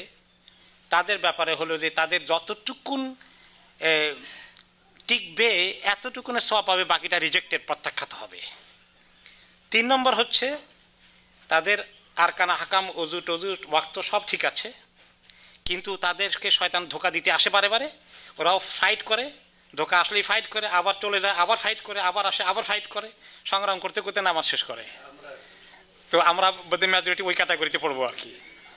তো এই অবস্থায় আল্লাহ তাআলা মোটামুটি এই কিছু নামাজের সওয়াব দিবেন, ফাইট করার জন্য চেষ্টা করছে বেচারা, কিন্তু ফুল রিওয়ার্ড তারা পাবে না। যতটুকুন টিকছে ততটুকুন পাবে, আর একটু বেশি টিকবে 2 নম্বর, মানে মোটামুটি টিকবে এদের এখানে 3 নম্বরে। 4 নম্বরে হলো যারা মোটামুটি সব ঠিকঠাক করেই পড়ে, এবং এভাবেই যে আল্লাহকে মনে যেন আল্লাহ যেন তাদেরকে দেখছে এতটুকুন খেয়াল করে, তারা একটু সতর্ক থাকে বিগিনিং থেকে, যাতে ওয়াসওয়াসা না আসতে পারে। 5 নম্বর হলো যে তারা যখন নামাজে চলে যায় ওয়াসওয়াসা কোনো হিম্মতই করতে পারে না তাদের ধারে কাছে আসার জন্যে। আল্লাহ তাআলা সরাসরি কানেক্টেড হয়ে যাচ্ছে, স্ট্রেট ওয়ে। ওয়াসওয়াসা বহু দূরে গিয়ে পড়ে আছে, কোনো রকমের কাছে আসার কোনো শক্তি নাই, একদম মুতমাইন না। আহসান্ত। কথা আছে নামাজে দাঁড়াইতেন তখন কষ্ট করে কাঁপতেন, তখন তাদের জিজ্ঞাসা করে আপনার যদি এই অবস্থা গেছে জানো অনেক কাজ করে দাঁড়াইছে। অ্যাবসলিউটলি। আমার এখানে একটু ক্লিয়ার হওয়ার একটা বিষয়, জি এখানে হাদিসের যে ভাবার্থটা বলা হচ্ছে যে তুমি এমন ভাবে আল্লাহর ইবাদত করো যেন তুমি আল্লাহকে দেখতে পাচ্ছ, আর যদি তুমি তাকে দেখতে না পাও তবে তিনি তোমাকে দেখতে দিন, which is alternate, is not number 1 and number 2, this is alternate, মানে আমি যেটা বললাম। ওকে, বুঝতে পারছি না, আপনি আরবিতে আতফেল মুগায়রা নিয়ে আসছেন, ওই অর্থ দরকার নাই। এটা হচ্ছে যে আপনি ফার্স্ট লেভেল মিস করছেন, but you can come to the second level, don't miss that. এটা কন্ট্রাডিকশন নয়, এটা হলো যে এটা আপনি ফার্স্ট ক্লাস রেজাল্ট পাচ্ছেন না, সেকেন্ড ক্লাস রেজাল্টে চলে আসে লেভেল। মনে হয় সেকেন্ড ক্লাস, যেমন আমাদের আবুদুল্লাহ যেটা বললেন, এমপ্লয়ি ক্যামেরাতে দেখতেছেন যে আমাকে মালিক দেখতে পাচ্ছেন, তাহলে এমপ্লয়ি আরো বেশি সিনসিয়ার। যিনি নামাজে দাঁড়ালেন ইবাদত করলেন, উনি যদি ফিল করেন যে আল্লাহ আমাকে ওয়াজ করতেছেন, তাহলে আমি আরো জড়সড় হব, আরো খুশু হব, which is more powerful। শোনেন, আমি আল্লাহকে দেখতে পাচ্ছি, তখন আল্লাহ আমাকে দেখতে পাচ্ছেন না, ওখানে দোনোটা আছে আর এখানে একটা আছে শুধু, কোনটা পাওয়ারফুল? ওকে, আপনি আর যুক্তি দিয়ে টিকবেন না। Okay, that's fine, right right, fine fine. আমরা চলে আসি এখন এই যে এহসানটা এত চমৎকার একটা সাবজেক্ট, যেটা আসলে সুবহানাল্লাহ আল্লাহ তাআলার একটা নিয়ামত আর কি, যে দুনিয়ার মধ্যে জান্নাত। এবং এই খবর দিয়েছেন। জি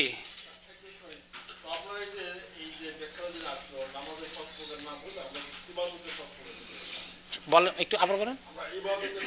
অ্যাগেইন সরি, জি আমরা জাস্ট নামাজের ফিক্স এক্সাম্পলে চলে গেছি, তো এটা যে কোনো ইবাদতের জন্য প্রযোজ্য। Absolutely right.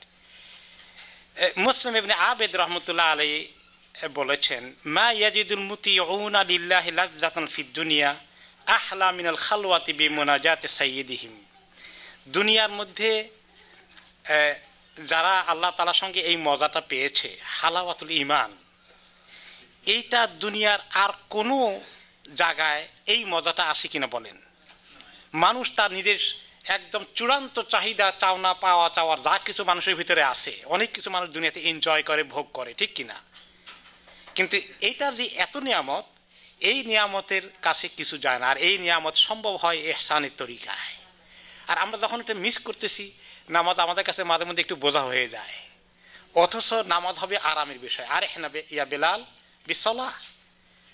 ইমাম ইবনে তাইমিয়া রহমতুল্লাহ আলাইহি বলেছেন যে যদি, এবং ইব্রাহিম ইবনে আদমও বলেছেন রাহমাহুল্লাহ, যদি জানতো দুনিয়ার রাজা বাদশাহগণ যে আমরা আল্লাহ তাআলার সঙ্গে সম্পর্কে কি মজায় আছি, তাহলে যুদ্ধ করে হলেও এটা আমাদের থেকে কেড়ে নিতে পারতো, তাহলে যুদ্ধ করে কেড়ে নিত।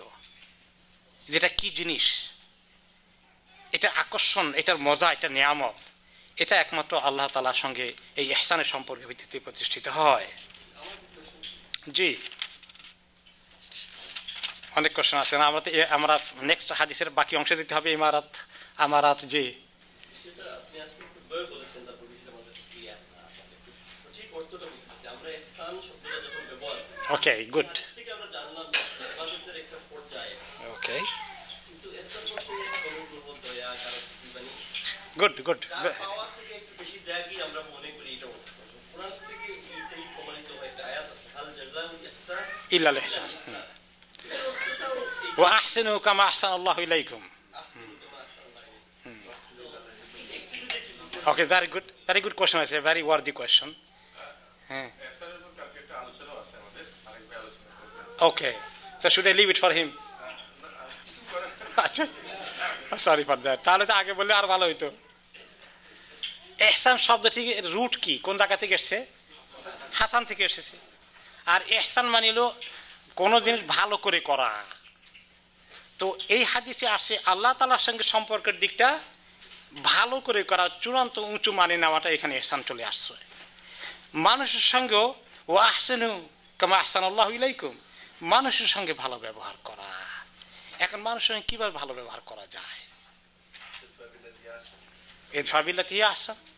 এরপরে হলো যে লেনদেনের সময় মানুষকে তুমি একটু এক্সট্রা দিয়ে দাও, একটু দারাজদিলের সাথে দাও, জেনারাস হও, ক্ষমা করে দাও, রাগ গোসা করে ফেললে তুমি সবর করো, ইত্যাদি সব কিছু। তখন ওই ইহসান মানুষের সঙ্গে লেনদেন সম্পর্ক এটা ক্ষেত্রে হয়। আবার ইহসান পারফেকশন, যেমন ইন্নাল্লাহ কাতাবাল ইহসানা আলা কুল্লি শাই, আল্লাহ তাআলা ইহসানকে সব কিছুর উপরে ফরজ করে দিয়েছেন। মানে যে কোনো কাজকে ভালো করে করা। যখন দাওয়া ইলাল্লাহ করব ভালো করে করব, যখন পড়াতে বসবো ভালো করে পড়বো। আমি যখন চাকরি করি সরকারি কোনো কোম্পানিতে, চাকরিটাকে ভালো করে করব। আমি একজন স্বামী, আমি ভালো করে স্বামীর দায়িত্ব পালন করব। অমুক একজন স্ত্রী, তিনি ভালো করে স্ত্রীর দায়িত্ব পালন করবেন। একজন মা বাবা ভালো মা বাবার মতো দায়িত্ব পালন করবেন। So that is the meaning of Ihsan, including everything, relationship with Allah, relationship with fellow human beings and all other creature. Right, এখন হাদিসের শেষ অংশে কি আসছে? সওয়াল করা হয়েছে কোন বিষয়ে? আনিসা, ফাখবিরনি আনিসা। তখন তিনি যেটা উত্তর দিয়েছেন সেটা হচ্ছে মান মাসউল বিআলামা মিনাস সাইল।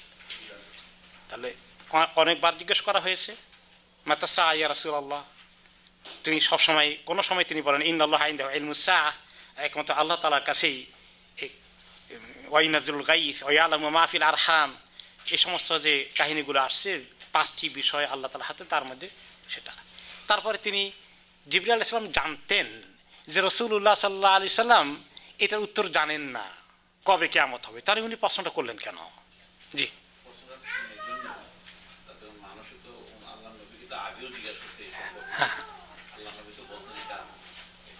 আল্লাহই জানেন, আর কেউ জানেন না। কনফার্ম করলেন, রিঅ্যাফার্ম করলেন, জি জি অ্যাফার্ম করলেন যে এটা যেন মানুষ এটাই বোঝে যে আল্লাহ ছাড়া কেউ, আল্লাহ নবীও জানেন না এটা। ওকে, ফাইন। তারপরে তিনি এখন আসলে ওটা দিয়ে শুরু করেছেন, কিন্তু পরে প্রশ্ন করলেন কোনটা? আমারাত, আলামাত কি আছে, এটা জানার মধ্যে ফায়দা কি, কেন এই প্রশ্নটা করলেন? এনিওয়ান? জি, একটা হলো যে আলামতটা জানলে মানে এইটাকে চেনা যাবে, আর একটা হলো যে আমরা ওই আলামতটা অন্তত আমরা নিজেরা যেন ওই আলামত থেকে দূরে থাকতে পারি। এগুলো ভালো জিনিস না, কারণ কিয়ামত অনুষ্ঠিত হবে, কিছু খারাপ জিনিস যখন চলতে থাকবে তখনই কিয়ামত চলে আসবে। এই সমস্ত জিনিস যদি কোনো সোসাইটি থাকে এগুলাকে কিয়ামতের লক্ষণ, বা আমরা ওগুলা থেকে দূরে থাকতে পারি কিভাবে চেষ্টা করা। That's good. আরেকটা অ্যাড করতে পারি যে এটাই যে আমরা শিখলাম, এই মেসেজটা যেন আমাদের বংশধরকে যেন শিখে যেতে পারে, তারাও এইটা সম্পর্কে যেন সচেতন থাকে। অবশ্যই, এটাই তো ফালিয়ামুল ইউআল্লিমু শাহিদাল গায়ব ফালিয়ুবাল্লিগু শাহিদাল গায়ব। জি,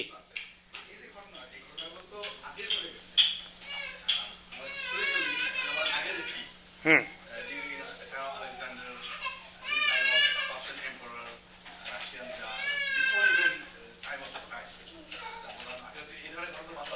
কোন ঘটনা?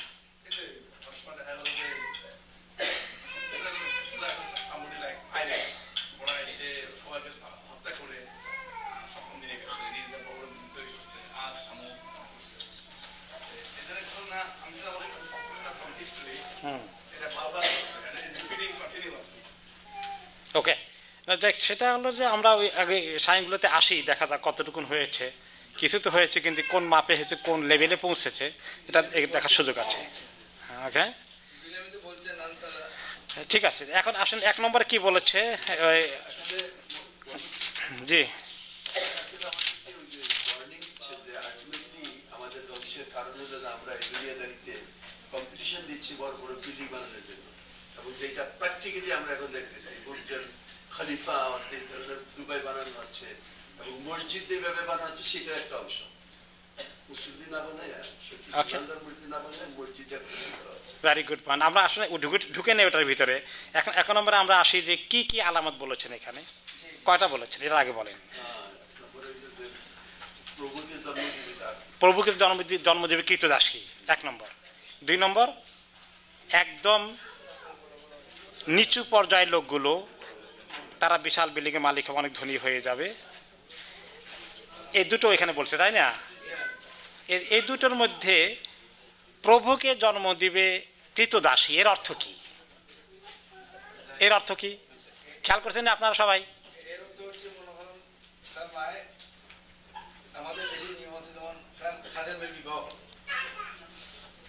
আগের জমানার কথা বলছে, বাদি ছিল হওয়ার তো প্রভু হয়ে গেল, তখন সে মুক্ত হয়ে গেল। আর কিছু অ্যাড করেন? ঠিক আছে, জি পিছনে জেনে আসেন ভাই। হ্যাঁ, ওকে ফাইন। আর কি?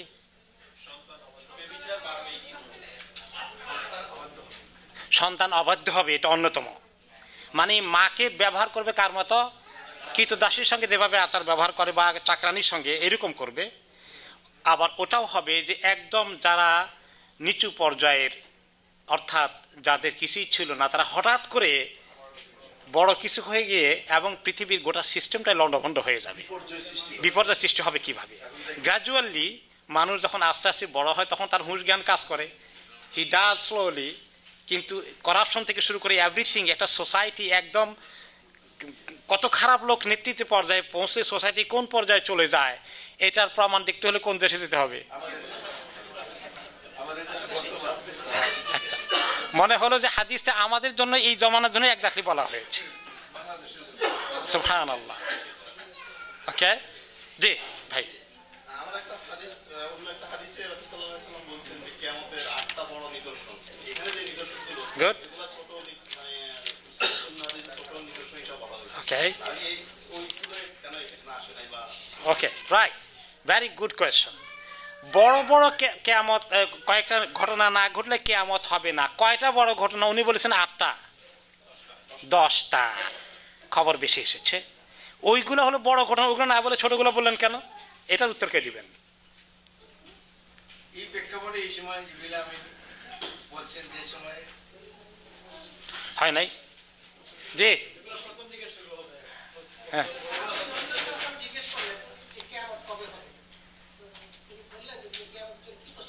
ওটা অন্য কথা। হ্যাঁ হ্যাঁ,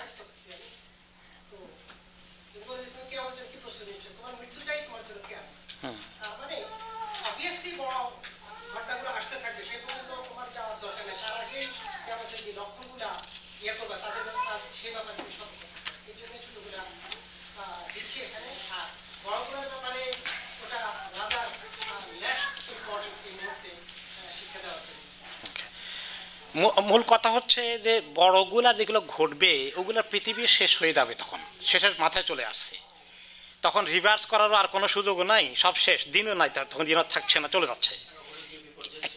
হ্যাঁ, কিন্তু এখন যেটা হচ্ছে, এখন কি কিয়ামত আগামী কয়েক বছরের ভিতরে হওয়ার তো কোনো লক্ষণ নাই। এখন যে এই উম্মতকে ধ্বংস করবে যে আমলগুলো, যে অপকর্মগুলো সোসাইটিকে নিঃশেষ করে দিবে, সেগুলো তো মোর ইম্পর্টেন্ট টু মেনশন। সেগুলো থেকে কিভাবে সতর্ক থাকা যায় এবং কিভাবে আমরা যদি এই কাজ না করি তাহলে সমাজ কোন দিকে যাবে? ধ্বংসের দিকে যাবে। হ্যাঁ, এই জন্য এগুলো বেশি ক্ষতিকর।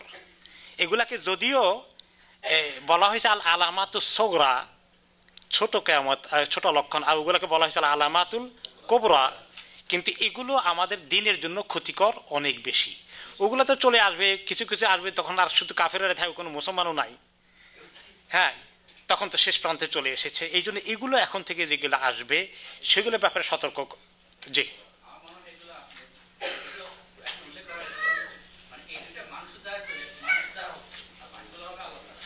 প্রাকৃতিক দুর্যোগের মতো আল্লাহ তাআলা নিয়ে আসবেন। আর মানুষের করাপশন হলো এগুলো, যাহারাল ফাসাদ ফিল বাররি ওয়াল বাহরি বিমা কাসাবাত আইদিন নাস। এবং এক্ষেত্রে আমাদের অনেকগুলো হাদিস আসছে কিয়ামতের আগে কি কি হবে, অনেকগুলো আসছে। তার মধ্যে একটা আমাদের নজরুল ভাই যেটা বলেছেন, লা তাকুমুস সাআতু হাত্তা ইয়াতাবাহান নাস ফিল মাসাজিদ, যে কিয়ামত অনুষ্ঠিত হবে না যতক্ষণ না মানুষ মসজিদের মধ্যে কম্পিটিশন করবে এবং বাহাদুরি দেখাবে, আমি কত বড় মসজিদ করেছি দেখো।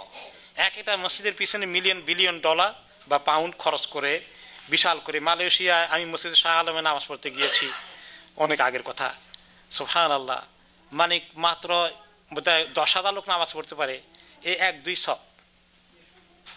নামাজি, এত বিশাল মসজিদ খালি পড়ে আছে। তুরস্কেও অনেক ক্ষেত্রে এই অবস্থা দেখেছি। অনেক কম লোক হয়, বড় বড়, এখন অবশ্য আলহামদুলিল্লাহ বাড়ছে। তো এরকম অনেক বিভিন্ন রাজা বাদশারা বিশাল বিশাল মসজিদ করে, কোন কোন মরক্কোতে আছে একদম একটা শিপের শেপে সাগরের বুকে গিয়া মসজিদ করে মানে বানিয়ে রেখেছে, কত টাকা খরচ করেছে ইত্যাদি। আরেকটি হাদিসে রাসূলুল্লাহ সাল্লাল্লাহু আলাইহি ওয়াসাল্লাম বলেছেন, আরাকুম তুশাররিফুনা মাসাজিদাকুম বাদি কামা শাররাফাল ইয়াহুদু কানা ইসাহা ও কামা শাররাফাতিন নাসারা বিয়াহ। আমি দেখতে পাচ্ছি মনে হয় যেন হে আমার উম্মত, আমার পরে তোমরা মসজিদকে নিয়ে খুব মানে কারুকার্য করবে এবং বড় রকমের কম্পিটিশন দেখাবে, যেভাবে ইহুদিরা এবং খ্রিস্টানরা তাদের এই ধর্ম ইয়েগুলোকে তোমরা তার যেভাবে, হ্যাঁ ভ্যাটিকান সিটিতে যাওয়ার সুযোগ হয়েছে তো না, কি বিশাল করে রাখছে, অথচ ইবাদত বলতে কিছু নেই। তো এই হলো অবস্থা যে এই মসজিদগুলো এখন এই পর্যায়ে চলে যাচ্ছে। এই হাদিসটি আমাদের দ্বীনের অত্যন্ত গুরুত্বপূর্ণ, মৌলিক অনেক কিছু আমাদের নিজেদের জন্য, ছেলে মেয়েদের জন্য জরুরি দ্বীনের মূল কথাগুলো সব এখানে বলতে গেলে চলে এসেছে। কি প্রশ্ন ছিল? জি,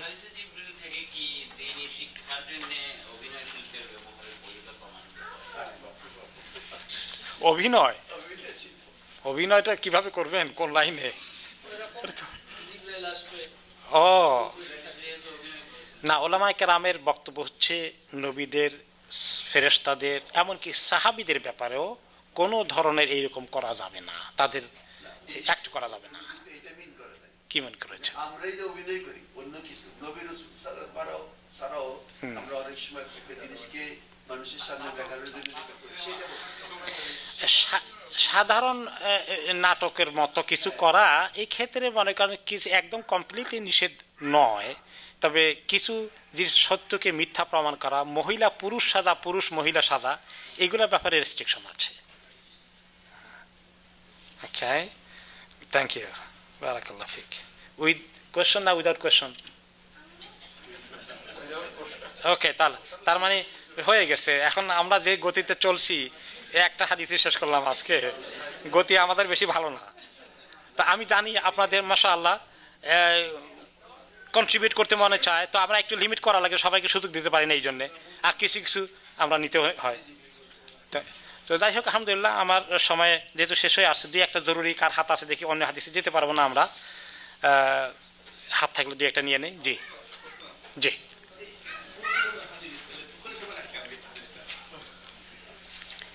এটা বুখারী শরীফে নাই, মুসলিমে তো আছে। ব্যাপার হলো, দেখেন ইমাম বুখারী রহমতুল্লাহ আলাইহি সমস্ত হাদিস তো মুখস্থ করতে পারেননি, আর উনি 6 লক্ষের মতো হাদিস মুখস্থ করেছেন, এবং যে চেইন এবং সনদ ওনার কাছে এসেছে, আনটিল হি ইজ 100% স্যাটিসফাইড, তিনি গ্রহণ করেননি। তার অর্থ এই নয় যে উনি যে হাদিস নেবেন না, জীবনে সেটা সহি হবে না, এটা নয়। এবং ওনার লিমিটেশনের বাইরে ইমাম মুসলিম গিয়ে সেটা পেয়েছেন, আবার ইমাম মুসলিম অনেকগুলোই মিস করেছেন যেগুলো ইমাম বুখারী পেয়েছেন। This is the reason. জি, আল্লাহ তাআলা আমাদেরকে তৌফিক দিয়েছেন। অ্যাবসলিউটলি, আল কামালু লিল্লাহি ওয়াহদাহু। আমাদের দেশে আছে ওলিয়ে কামেল, হ্যাঁ, এক পূর্ণাঙ্গ ওয়ালি, কিন্তু হ্যাঁ, আর আরবরা যেটা বলে, যারা সহি মানের লোক, তারা বলে আল কামালু লিল্লাহি ওয়াহদাহু, কামাল তো একমাত্র আল্লাহ তাআলার জন্য, এছাড়া আর কোনো মাখলুকের জন্য কামাল নেই। স্বয়ং রাসূলুল্লাহ সাল্লাল্লাহু আলাইহি ওয়াসাল্লাম উনি কি বুদ্ধি দিলেন, যে খেজুরের চাষ এভাবে করো কেন, এগুলো করা খেতে ওইরকম করে করো, তাহলে তাই ওনারা আমল করলেন, আর পরের বছর কি হয়ে গেল, ফসল হলো না। তখন তিনি বলছেন, আর তোমাদের দুনিয়াবি বিষয় তো, তোমাদের জ্ঞান বিষয় আমাদের করে নিতে গেছে কেন? ওটা তো আমার মাইন্ডে আসছে বলছি, আর ওনারা তো মনে করছে ওটা ওহি থেকে আসছে কিনা। তো কাজেই এক্ষেত্রে আল্লাহ তাআলা আল কামালু লিল্লাহি ওয়াহদাহু। জি,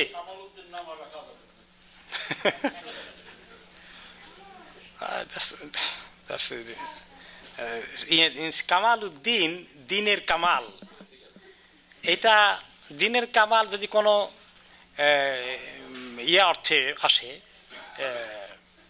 ওই ব্যক্তি নন, কিন্তু আপনি দিনের কামালকে মাইন্ডে রেখেছেন, সেটা হইতে পারে, কিন্তু কোনো ব্যক্তি হতে পারে না।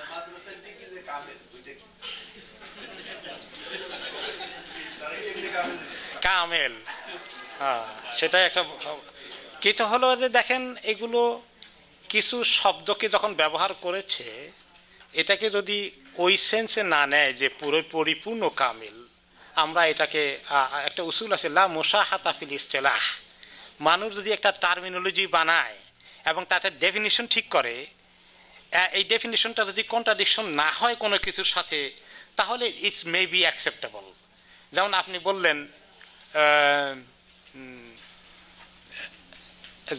বললেন যে অমুক কাজটা খুব ভালো হয়েছে, এ খুব ভালো বলতে এর চেয়েও তো ভালো হতে পারে, তাই না?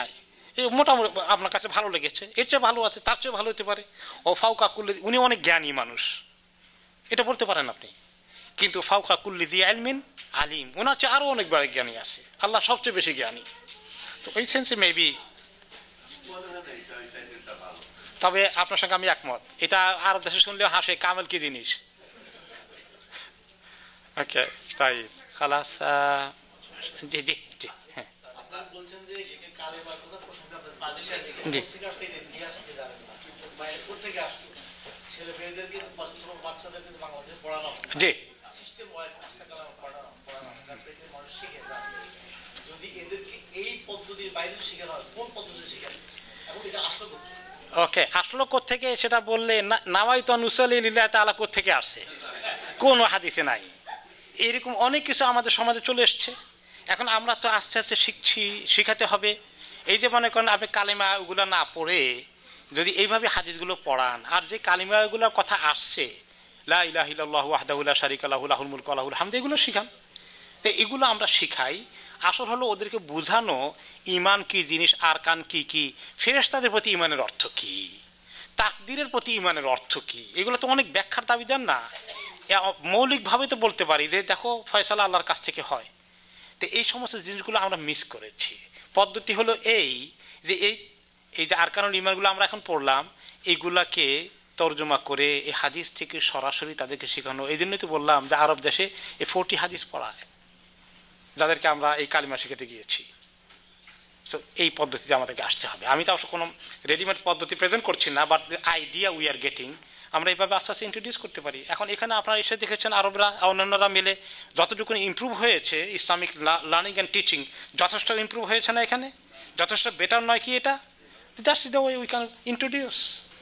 বারাকাল্লাহু ফিকুম, সুবহানাকাল্লাহু ওয়া বিহামদিহি।